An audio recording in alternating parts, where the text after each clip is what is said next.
大家好，我是 Roy。最近 Codex 比较火，评价似乎也很高，但真实效果如何？今天我们来做一个简单的记账应用，体验一下 Codex 的能力。首先说明一下 ，Codex 不是免费的，需要ChatGPT Plus 及以上的会员才能用。在开始写代码之前，需要先关联一下你的 GitHub 账号，跟着下一步走即可。这里我已经关联好了。第二步 ，GitHub 新建仓库，我们叫它 Money Tracker， 创建仓库。OK， 我们返回 Codex，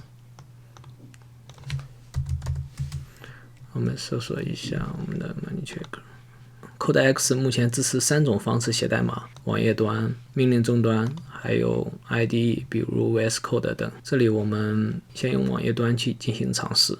现在我们把准备好的提示词贴上去。我们是一个个人的记账应用，开始吧。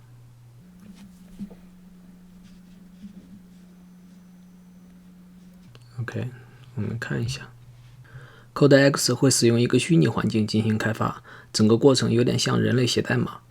为了演示效率，我对过程进行了加速，实际9分钟左右。我们可以看到代码已经生成完成，具体内容就不看了，直接提交 PR。这时候它会创建一个新的分支出来，看一下 PR。OK， 我们直接把这个 PR 给合进来。我们克隆一下代码。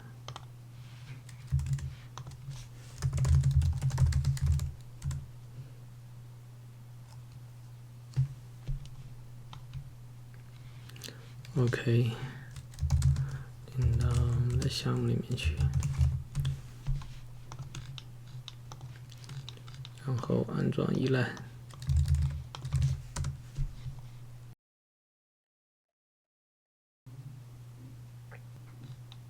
我们可以看到它这个错误，没关系，我们把这个错误直接贴给 Codex。OK， 它重新去解决了一下这个问题，直接去更新就好了。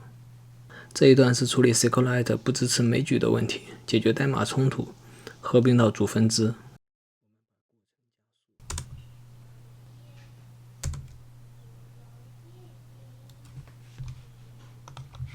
最后我们来验收一下成果。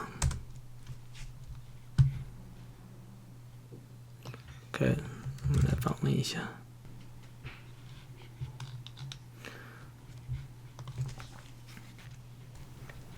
我们添加一下支出，叫 P1 好了，这可选。OK， 然后我们添加一下收入 P2， 再添加一个